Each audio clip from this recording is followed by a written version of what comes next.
You're looking here at live pictures of Interstate 70 in Clark County, where construction crews are adding that much-needed third lane to each direction of the highway. Now, the construction is, though, causing headaches for more than just the drivers through here. Natalie Tendall of 2 News Investigates explains the trouble that homeowners around here are having and why they're also running into roadblocks from the state. Natalie?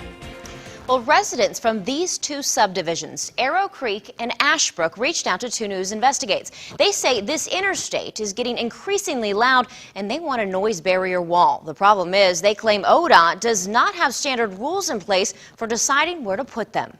The noise of this interstate is constantly on the minds of the people that live in this neighborhood. You have to go over to the neighbor to talk.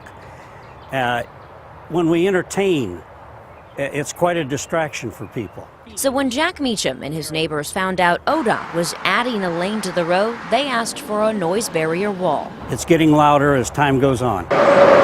ODOT decides who gets the walls, and this document shows that ODOT told both the Arrow Creek and Ashbrook neighborhoods they were not eligible, even though other communities along this construction project will get one. We think that we should be deserving of a wall. 2 News Investigates wanted to know what's so different about this neighborhood. Well, we found before any neighborhood gets a wall, 3 criteria have to be met. It has to be noisy, the wall has to reduce that noise, and it can't be too expensive for the number of homes it's benefiting. 2 News Investigates took a decibel reader to the neighborhood to measure the noise levels ourselves. According to the U.S. Department of Transportation, to get a wall, readings need to be above 67 decibels. Well, our readings settled around the high 70s, low 80s at the beginning of rush hour.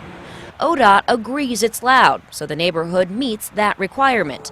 They also agree a wall would reduce the noise, but they say it wouldn't reduce the noise to enough homes in that area, making it too expensive for ODOT. We're just saying that we don't think we're getting a fair comparison. ODOT used noise readings they took from the subdivisions to make the decision. They used software that projects and calculates how many homes would benefit and what it would cost them. These neighbors say the noise readings were not taken as thoroughly as they should have been. 2 News Investigates found both readings were taken midday, and state documents say assessments are typically taken during rush hour. That didn't happen here. ODOT didn't directly respond to my questions about the time the readings were taken.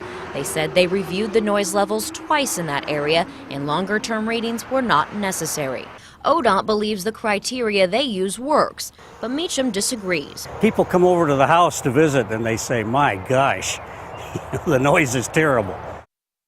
Now, there's also concern that other areas with walls were not evaluated in the same way. The Troy Country Club has one outside their property, but they don't have as many homes behind it as these 2 neighborhoods. And ODOT told me the Country Club is considered a public recreational space, which has different criteria. It was also put in years ago when rules were different. Natalie Tendall, 2 News Investigates.